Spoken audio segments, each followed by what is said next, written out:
Hey friends, if you encounter Microsoft Store error code 0x800704cf, you need an internet connection for this fix, then please watch this video. I will guide you through the resolutions.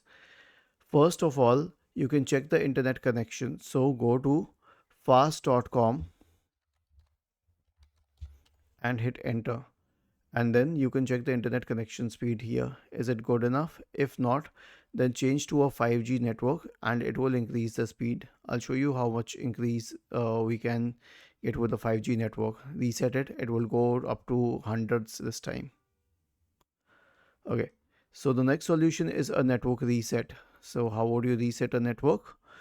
Right click on the start button, select settings from the menu, and then go to the network and internet tab on the list on the left hand side. Select advanced network settings, select network reset, click on reset now, and finally click on yes.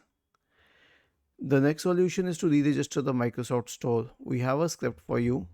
Simply copy the script, search for PowerShell in the Windows search bar, click on run as administrator in the right pane, paste it here and hit enter.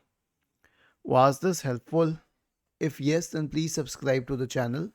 If not, then let us know in the comment section of the video on how we could help you further. Thank you for watching this video and have a nice day.